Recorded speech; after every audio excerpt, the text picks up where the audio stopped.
आज भारत का स्वतंत्रता दिवस है। नायरा, नील और पापा सोसाइटी के पार्क में एक बेंच पर बैठे हैं। पार्क के बीचों बीच एक राष्ट्रीय ध्वज लहरा रहा है। पापा, आज हमने अपने स्कूल में राष्ट्रीय ध्वज फहराया। टीचर ने हमें बताया कि आज हमारा स्वतंत्रता दिवस है। उन्होंने हमें बताया कि आज के दिन भारत स्वतंत्र हुआ था। हाय नायरा, उन्होंने तुम्हें और क्या बताया? हम स्वतंत्र हो पाए क्योंकि मुझे याद नहीं आ रहा कि उन्होंने और क्या कहा था। पापा, मुझे याद है, क्या मैं बताऊं? क्यों नहीं नील, प्लीज हमें बताओ। टीचर ने हमें बताया कि भारत ब्रिटिश शासन से 15 अगस्त 1947 को स्वतंत्र हुआ था। हम इसी दिन की खुशी में आज के दिन को सेलिब्रेट करते हैं। पापा, अंग्रेज भारत पर शासन क्यों कर रहे थे? नील, नायरा, बहुत साल पहले जब पूरा भारत कुछ छोटे छोटे राज्यों में बटा हुआ था, अंग्रेज हमारे देश में व्यापारी की तरह आए थे। व्यापारी वो होते हैं जो कोई सामान को बड़ी मात्रा में खरीदते और बेचते हैं। धीरे धीरे वो बहुत ही ताकतवर होते चले गए और हमारे देश पर शासन करने लगे।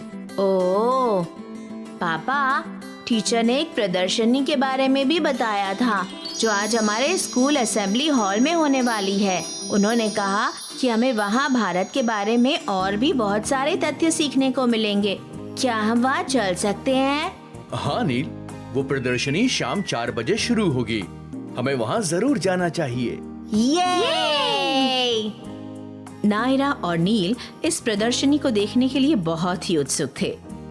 वहाँ एक तरफ भारतीय स्वतंत्रता संग्राम और स्वतंत्रता सेनानियों से जुड़ी कई किताबें रखी हुई थीं और दूसरी तरफ एक फोटो प्रदर्शनी लगी हुई थी जिसमें स्वतंत्रता संग्राम की कुछ घटनाएं और 1947 के स्वतंत्रता दिवस को दर्शाया गया था। वहाँ एक मंच भी बना हुआ था जहाँ एक औरत स्वतंत्रता दिवस के बारे में कुछ बता रही थी। 15 अगस्त 1947 को अंग्रेजों ने भारत को सत्ता का हस्तांतरण किया। उसके बाद भारत के ऊपर अंग्रेजी हुकूमत का अंत हो गया। पापा, सत्ता भारत को सौंप दी गई का क्या मतलब है? नील, नायरा, सत्ता का हस्तांतरण का मतलब जब हम अपनी सत्ता किसी और को चलाने के लिए देते हैं। अंग्रेजों द्वारा सत्ता के इस हस्तांतरण के बाद भारत एक स्वतंत्र देश बन गया।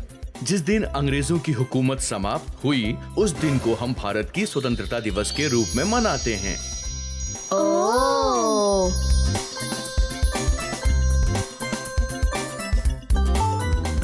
बच्चों, आपको पता है आज लाल किले पर राष्ट्रीय ध्वज कौन फहराता है? नहीं। हर स्वतंत्रता दिवस को भारत के प्रधानमंत्री राष्ट्रीय ध्वज फहराते हैं। उसके बाद वो हमारे देश की जनता को संबोधित करते हैं या करती हैं।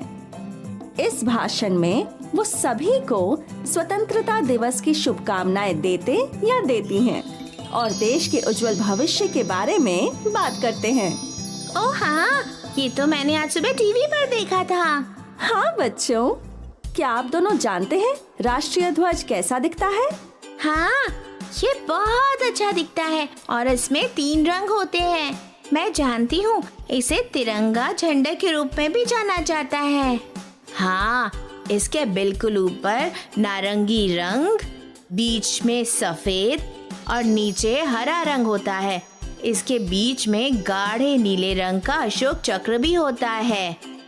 इसे हम भारत के प्रमुख राष्ट्रीय प्रतीकों में से एक के रूप में जानते हैं और हम सबको हमेशा इसका सम्मान करना चाहिए। बहुत अच्छे, मुझे बहुत खुशी हुई कि आप लोग स्वतंत्रता दिवस के बारे में बहुत कुछ जानते हैं।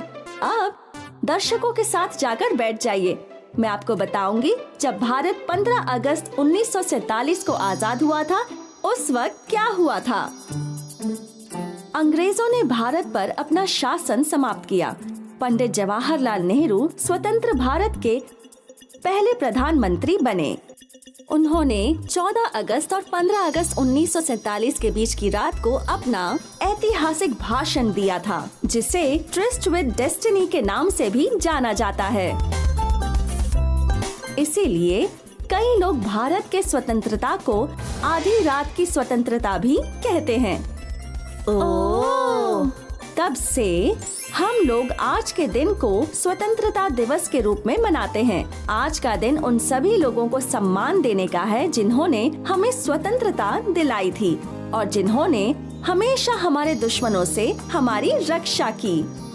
चलिए हम सब आज ये वादा करते हैं कि हम लोग हमेशा भारत का सम्मान करेंगे और सबके साथ अच्छे बने रहेंगे।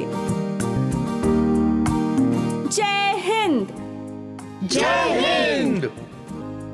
नील, नायरा और पापा अब फोटो प्रदर्शनी देखने लगते हैं। वो आकर उस फोटो के सामने खड़े हो जाते हैं जिसमें पंडित जवाहरलाल नेहरू मशहूर स्वतंत्रता भाषण दे रहे हैं।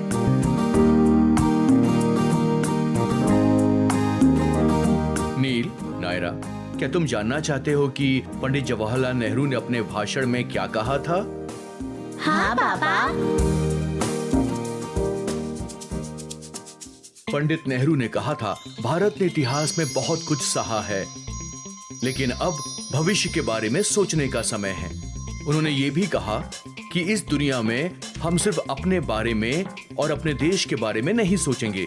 इस दुनिया में हर आदमी को अच्छे भविष्य की आवश्यकता है। क्या तुम बता सकते हो कि पंडित जवाहरलाल नेहरू ने ऐसा क्यों कहा? क्यों पापा? वो इसलिए क्योंकि हमें एक दूसरे की जरूरत है। जब हम किसी दूसरे की मदद करेंगे या हम किसी से मदद लेंगे तो हर आदमी खुश रहेगा। सबसे मुश्किल काम भी आसान हो जाएगा। उन्होंने ये भी कहा कि भारत अब स्वतंत्र है, लेकिन हमें अनुशासित रहना चाहिए और गलत आचरण नहीं करना चाहिए सिर्फ इसलिए कि हम आजाद हैं। फिर उन्होंने धन्यवाद दिया जिन्होंने भारत की आजादी में सहयोग दिया, तब भी जब ये बहुत मुश्किल था। और उस समय उन्होंने कहा कि हमें कड़ी मेहनत करनी होगी। स्वतंत्रता का मूल्य समझकर किसी को नुकसान नहीं पहुंचाना होगा क्योंकि हम आजाद हैं। ओह। नील, नायरा, क्या तुम लोग स्वतंत्रता दिवस के महत्व को समझ गए हो? हाँ पापा। मैं भारत को गौरवान्वित करने का वादा करता हूँ। मैं सेना का जवान बनूंगा और हो सकता है विश्व का सबसे अच्छा शिक्षक, या हो सकता है कि वैज्ञानिक बनूं। ये जानकर मुझे बहुत खुशी हुई। नील, तुम क्या सोचती हो नायरा? पापा, मैं भारत की प्रधानमंत्री बनूंगी और लाल किले पर झंडा फहराऊंगी।